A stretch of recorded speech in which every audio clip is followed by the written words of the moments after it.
Baik, selamat sore pemirsa. Jumpa lagi dengan saya Ridwan Badala, yang saya dipanggil Bung RB pada Bincang Sutra hari ini. Pemirsa, hari ini kita kedatangan tamu dari Kementerian Kominfo. Beliau ini datang ke Kendari dalam rangka memberikan kita, boleh saya katakan, pencerahan terkait bagaimana sebetulnya satu data Indonesia itu dan bagaimana kita bisa mengamankan data Sulawesi Tenggara itu untuk mendata satu data Indonesia. Sudah hadir di luar kita Bapak Agung Basuki. Beliau adalah Ketua Tim Pusat Data Nasional Kementerian Kominfo Republik Indonesia. Selamat sore, Bung Agung aja ya. Ya, mungkin bisa disapa beberapa detik untuk teman-teman kita di Bincang Sutra. Baik, ya, selamat sore rekan-rekan Bincang Sutra. Ya, perkenalkan saya dari Kementerian Komunikasi dan Informatika, Direktur Jenderal Aplikasi Informatika. Nama saya Agung Basuki. Saya saat ini ditugaskan sebagai Ketua Tim Pusat Data Nasional. Nah, ini sore ini saya dapat kehormatan dari Bung RB ya. Itu kebesaran panggilan saya.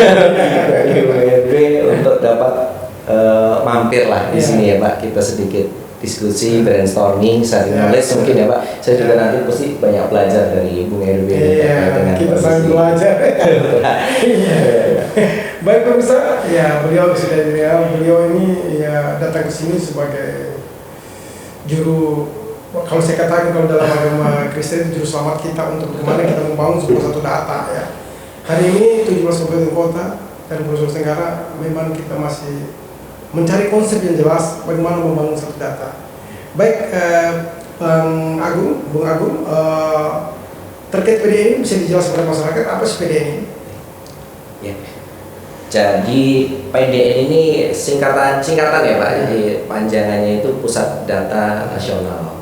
Nah, jadi Pusat Data Nasional itu sebetulnya merupakan ekosistem Pak, yang memang ini sedang dibentuk oleh pemerintah sebagai fasilitas di mana nantinya setiap data-data pemerintah, aplikasi pemerintah, layanan pemerintah itu bisa dikonsolidasikan di dalam satu ekosistem. Nah, kenapa perlu dikonsolidasikan? Gitu ya. Ini yang menjadi tantangan terbesarnya sebetulnya. Gitu ya. Jadi kalau kita berbicara transformasi digital ya Pak, kita nariknya ke transformasi digital. Transformasi digital itu kita bilang semuanya sudah serba digital. Serba elektronik, serba online gitu ya.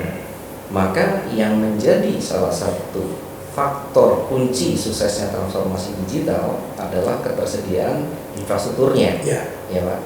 Gitu. Kalau kita direct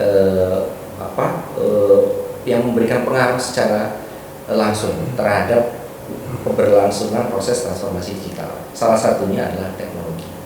Nah, teknologi ini juga bukan berarti kita semuanya memulai dari nol ya Pak. Nah, existing kementerian, lembaga, provinsi, pemerintah daerah itu juga sudah memiliki fasilitas itu. Nah, tapi fasilitas itu dimiliki hanya untuk kepentingannya masing-masing Pak. Nah, itu yang menjadi permasalahan ke belakangnya. Dampaknya ternyata sekarang baru dirasakan bahwa tujuan dari pemerataan itu susah tercapai Pak. Karena daerah yang maju identiknya banyak uangnya. Iya. Daerah yang tertinggal dengan kemampuan keuangan terbatas akan sulit Pak mengejar ketertinggalan dengan daerah yang maju. Gitu ya. Starting point-nya sekarang udah berbeda Pak. Nah, bagaimana starting point-nya biar sama sekarang Pak?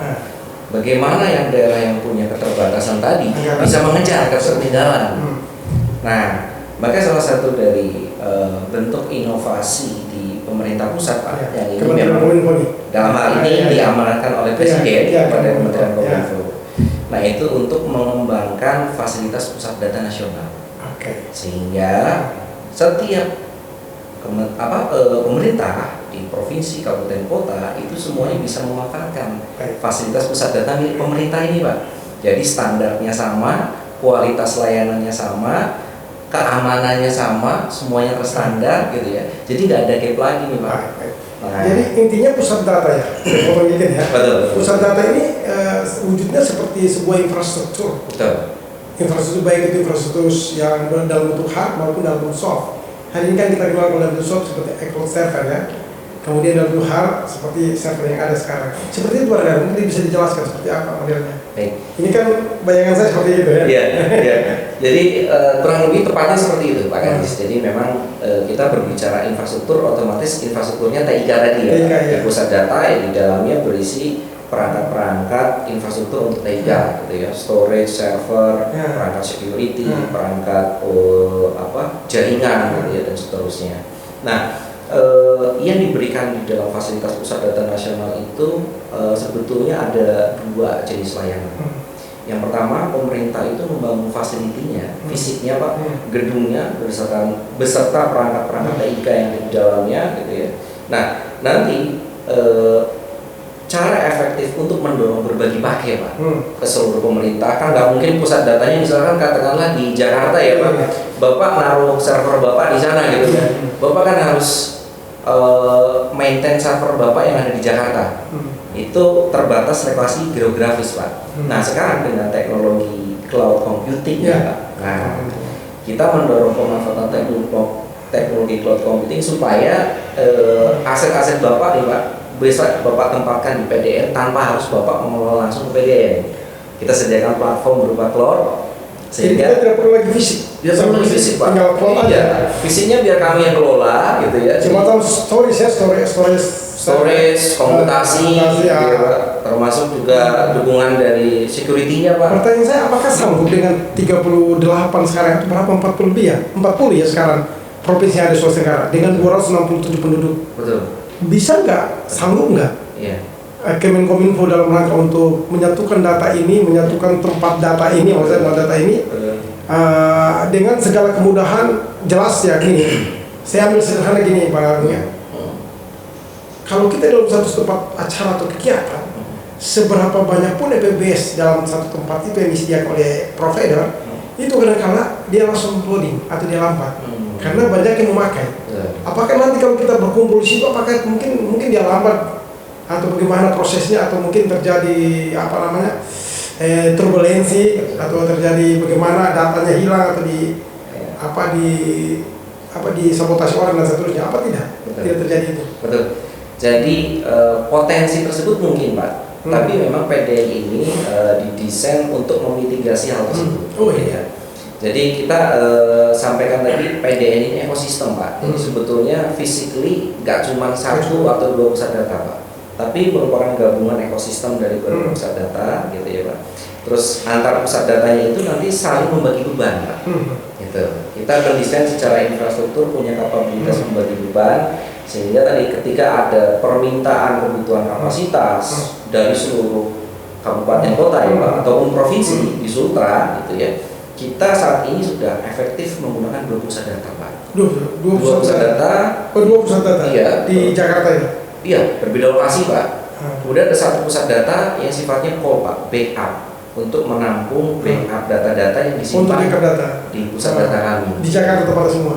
Semuanya terpisah secara lokasi Pak. Maksud saya yang berada di lokasi Jakarta. Iya. Nah kemudian bagaimana kalau ini gambaran ke depan kalau IKN ini jadi, bagaimana pemindahannya itu? Jelaskan kalau jadi IKN itu, Kemenkominfo juga akan pindah di IKN itu. Iya. Tidak ada hambatan nanti kalau terjadi pemindahan itu. Iya, ya itu Pak. Jadi karena kita menggunakan konsepnya yang berbasis cloud tadi Pak, artinya kan secara fisik kan sudah bisa diminimalisir ya Pak. Kita bisa manage layanan kita kapanpun dari manapun selama kita terhubung dengan internet. Jadi tidak akan terpengaruh kan? Tidak akan. Oke. Satu Bang lagi terkait rencana PDN ini pusat data nasional yang diselenggarakan, saya kira ini satu program bagus untuk kemajuan Indonesia dan juga untuk meratakan kebutuhan tempat data atau pusat data bagi daerah. Karena kita tahu misalkan Sulawesi Tenggara ini kita punya anggaran yang tidak mungkin mencukupi untuk membangun sebuah infrastruktur data. Boleh saya kata membangun server. Kita butuhkan, kalau kemarin di Badung itu dia butuhkan 23 miliar untuk membangun. Itu pun dia harus upgrade lagi setiap 5 tahun atau 10 tahun, mungkin ya begitu. Sehingga kita membutuhkan dana yang yang secara berkelanjutan itu perlu membutuhkan dana yang besar. Nah hari ini kan Kemenkominfo membuat sebuah inovasi dengan PDN ini. Nah terkait ini kami Sulawesi Tenggara saya kira siap untuk jika itu memang kami akan siap untuk menyatukan ya di kabupaten dan provinsi. Persoalan kemudian bagaimana cara-cara langkah kita untuk kemudian kita bisa menyatukan satu. Kemudian kedua, apakah hanya data Kominfo atau seluruh data yang ada di Sulawesi Tenggara? Misalkan di Sulawesi Tenggara, mungkin begitu Pak. Ya, baik. Ya Pak. Jadi memang sebetulnya apa ya Pak? Kalau kita ngelola pusat data memang tantangannya cukup banyak ya Pak. Makanya dengan adanya layanan pusat data nasional ini paling nggak ada beberapa fungsi yang sudah menjadi suatu layanan Pak. Jadi tidak perlu semuanya Bapak menyediakan sendiri dari awal, sehingga otomatis kebutuhan terhadap resource Pak, baik itu SDM maupun anggaran dari sisi pengguna lainnya juga akan menurun Pak. Karena tadi nggak ada cost untuk memelihara server ya Pak, nggak ada cost untuk memelihara jaringan, nggak ada cost untuk membayar listrik dan seterusnya gitu ya. Yang cost-cost itu sendiri juga cukup besar Pak untuk mengelola data center, sehingga cost-cost itu Pak bisa Bapak alihkan, fokuskan untuk meningkatkan kapasitas SDM. Berarti tidak perlu lagi kita membangun server gitu. Iya. Oke, lanjut yang kedua. Nah, yang kedua Pak, dari tadi cost tadi bisa membangun kompetensi SDM. Nah, SDM inilah Pak yang nantinya punya kompetensi bagus sehingga bisa membantu merancang proses. Itu ada programnya dari Kemenkominfo juga terkait itu. Betul. Nah, kebetulan di kami di Kementerian Kominfo juga ada program digital talent ya. Ya itu memang ada program. Sekarang sudah reservasi ya hari ini. Ya. Kami sudah reservasi untuk kelanjutan dari program ini diutamakan Sulawesi Tenggara karena kami siap. Saya kira pemirsa Sulawesi Tenggara sudah mendengar bahwa hari ini kita mendapatkan sebetulnya hadiah istimewa dari Kementerian Kominfo hadir ke Sulawesi Tenggara dalam rangka untuk selain mensosialisasikan bahwa Komorso melakukan bimbingan teknis juga selama 2 hari ini, juga memberikan kita berita gembira untuk tidak perlu lagi 17 kota dan Sulawesi Tenggara membeli server. Tidak perlu memiliki server, karena itu untuk anggaran besar, maintenance dan seterusnya kita cukup bekerja sama dengan teman-teman Kemenkominfo untuk menyatukan data kita lewat PDN mereka, sehingga kita mengurangi biaya tadi ya, listrik, biaya ruangan, gedung dan lain sebagainya. Baik. Pak Agung, Bung Agung, satu lagi terkait PDN ini kan sebetulnya turunan dari Perpres 95 terkait SPBE. Iya, Perpres 95 terkait SPBE. Kemudian juga kami di sini Sulawesi Tenggara sudah membangun Perda nomor 2 tentang SPBE. Malah hari ini kami lagi godok program pelaksanaan SPBE itu melalui Pergub ya, sementara digodok. Selanjutnya juga kan terkait satu data. Terkait satu data ini kan ada juga Perpresnya, Perpres 39 kalau tidak salah terkait satu data Indonesia. Maka kami juga sudah membangun Pergub nomor 10 terkait satu data Sulawesi Tenggara untuk mendukung satu data Indonesia. Nah, persoalan kemudian kita di sini adalah 3 hal. Tadi sudah disinggung. Pertama terkait regulasi. Ya, regulasi ini kami sudah godok, hanya kami sudah buat, sudah susun. Hanya implementasi dari regulasi ini belum berjalan maksimal terkait bagaimana keberpihakan anggaran di kami. Kemudian kedua terkait infrastruktur. Saya kira kendati pun PDN sudah ada, mungkin menurut Bang Agung kita kan ini server kita terhambat semua. Nggak mungkin kita mau buang aja di server kita. Kalau menurut Bang Agung, apakah server yang ada di seluruh PDN ini, kan bicara SPB ini harusnya kan terintegrasi ke Kominfo. Kalau menurut saya nih Bang, harusnya semua server yang ada di misalkan di beberapa OPD itu harus kembali ke Kominfo. Ya artinya biar ada backup data juga di PDN, kami juga bisa backup di sini juga ya. Pak, menurut Pak Agung setuju ya dengan pendapat saya? Iya, yang pasti sangat setuju Pak. Karena memang kita kembalikan marwah atau peran dari Kominfo. Kenapa dinas Kominfo di provinsi itu dibentuk hadir gitu ya Pak? Karena itu Pak. Semuanya itu serba sporadis Pak, sporadis dan sektoral. Semuanya masing-masing ingin membangun IT-nya, aplikasinya. Dinas kesehatan bangun IT, dinas kependudukan bangun IT. Padahal bukan tupoksinya mereka. Tupoksi teknologi itu ada di dinas Kominfo. Jadi kalau kita biarkan seperti itu Pak, yang ada duplikasi tetap terjadi Pak. Inefisiensi dan tidak terintegrasi. dan tidak terintegrasi. Jelas IP-nya akan berbeda-beda. Saya kira IP-nya berbeda-beda, masing-masing mendata masing-masing. Ketika di-matchingkan datanya nggak matching, nah itu dampaknya ke belakangnya akan cukup banyak. Untuk kita benerin dampak ke belakangnya juga butuh cost, butuh biaya lagi, Pak. Ngolah datanya segala macam. Gitu. Jelas kan dalam Perpres 39 jelas bahwa Kominfo itu sebagai wali data.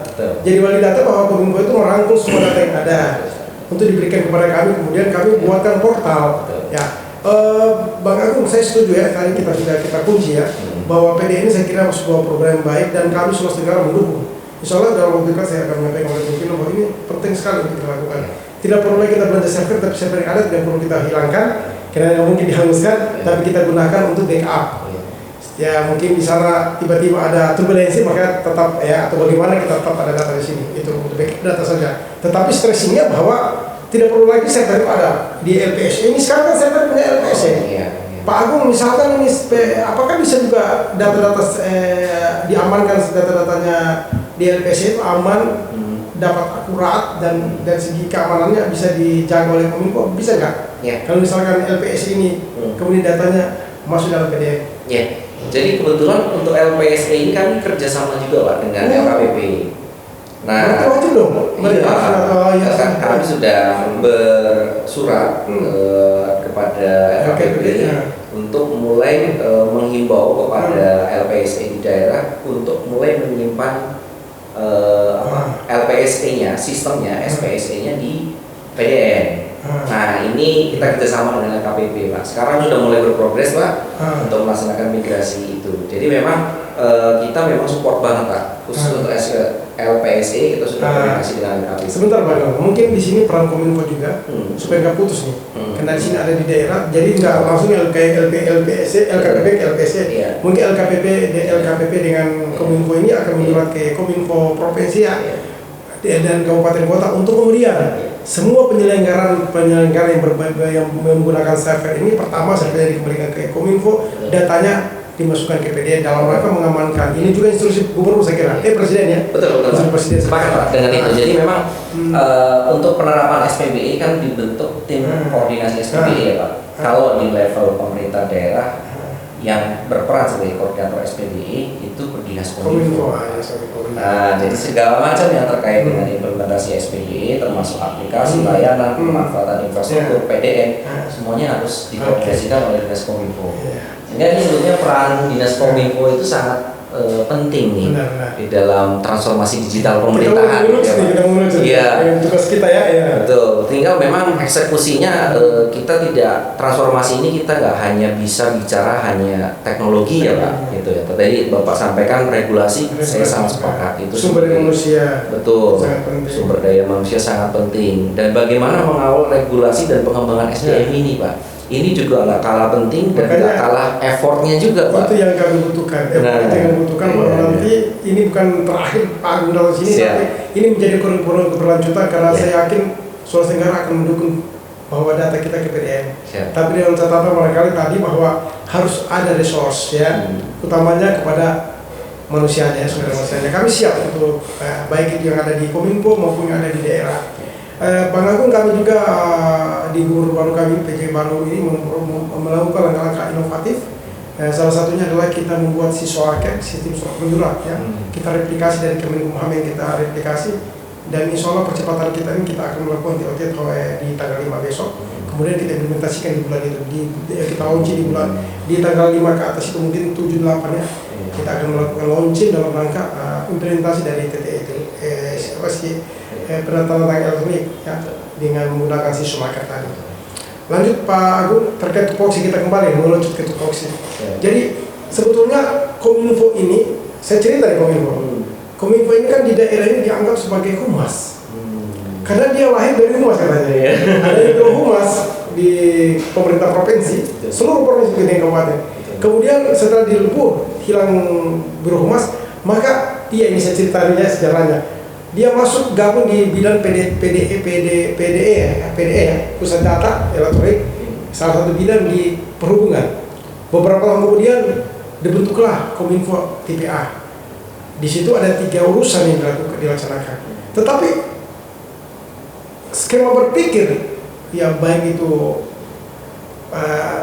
pejabat atas maupun sampai dengan masyarakat, teman-teman media, bahwa Kominfo itu humas. Padahal sesungguhnya Kominfo itu bukan humas.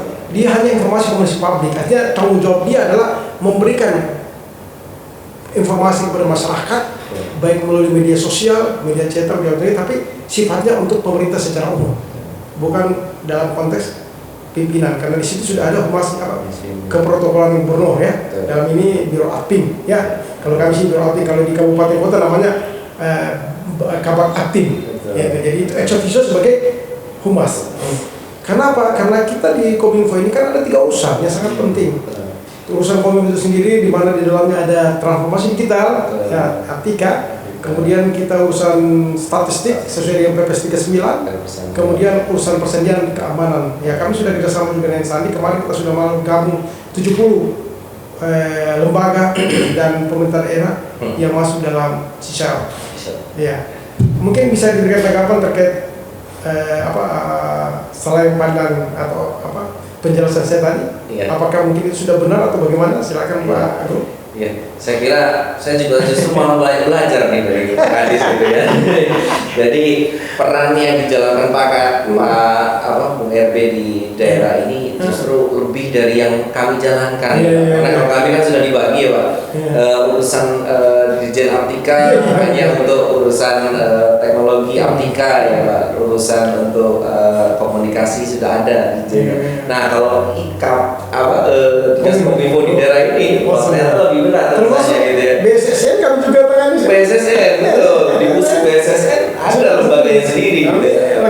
Statistik ada lembaganya sendiri BPS. Nah di daerah ini memang menjadi ibaratnya induknya tuh ada 3 nih Pak. Kerjaan induk yang 3 ini diampu juga di Dinas Kominfo. Nah itu menurut saya sih cukup berat ya, cukup menantang ya. Dan perannya semuanya strategis. Benar gitu Pak. Sekarang kita berbicara transformasi digital, kalau nggak ada support atau peran dari Kominfo, siapa yang di pemerintah daerah? Gitu. Kemudian kita berbicara masalah keamanan informasi ya Pak, persandian di bidangnya ya Pak. Semuanya eranya sudah digital. Semua data kita digital, itu rentan terhadap keamanan keamanan informasi. Nah itu yang menjadi PR kita selanjutnya Pak, mengamankan aset-aset kita gitu ya dalam bentuk aset-aset cyber. Itu juga jadi kita stressing bahwa Kominfo sebetulnya lebih kepada bagaimana menjaga stabilitas transformasi digital, menjaga stabilitas keamanan digital, dan ketiga bagaimana membantu pemerintah dalam menjaga satu data Indonesia atau mendukung satu data Indonesia. Saya kira gitu kan Mas. Kominfo kan sebagai satu data ini juga sebetulnya masih bias antara tugas kita dengan BPS. BPS sebetulnya lebih kepada data dasar, sementara kita ke data sektoral. Dan keadaannya bias ini kita kadang pemerintah masyarakat tidak paham bahwa sebetulnya Kominfo punya tugas untuk merangkum semua data-data sektoral yang ada di daerah. Siapa produsen data? OPD. Ini yang belum mix. Insya Allah kita akan mixkan ini. Sehingga tugas-tugas kehumasan pimpinan itu tidak lagi ke Kominfo, karena sangat berat tugas kita di KO ini, sudah sangat berat. Bang Agung saya sudah jelaskan bahwa Kominfo sana hanya transformasi digital, transformasi komunikasi publik, ya kan? Sementara kami sini sudah dengan statistik dan juga dengan keamanan persandian. Baik Pak Agung, terakhir waktu kita Bang Agung terkait tadi kita kembali ke PDN tadi, mungkin saya minta sedikit, ya boleh saya katakan mungkin penutup dari pembahasan kita. Setuju juga Pak Agung untuk bahwa hari ini bukan terakhir Pak Agung program ke Sulawesi Tenggara, tapi ini menjadi awal kita untuk program Sulawesi Tenggara dalam rangka Sulawesi Tenggara akan mendukung PDN ini, dan kemudian Kominfo juga akan mendukung kami dalam rangka untuk membangun atau merestore semua sumber daya manusia kita. Silakan Pak Agung. Terima kasih. Jadi memang tujuan kami datang ke sini memang harapan kita memang kerjasamanya akan terus berlanjut Pak, gitu ya. Selama ini kalau kita bertemu koordinasi melalui online kita susah nih Pak. Susah. Bersama seperti ini susah ya Pak. Ikatan silaturahminya jadi kurang kuat. Nah, harapan kami datang ke sini kita bertemu langsung Pak dengan rekan-rekan dari provinsi, kabupaten, kota gitu ya Pak, di wilayah Sulawesi Tenggara. Kita bisa menjaga silaturahmi itu Pak, karena itu yang akan penting nantinya untuk kita melanjutkan Pak. Ini adalah awal mula start gitu ya.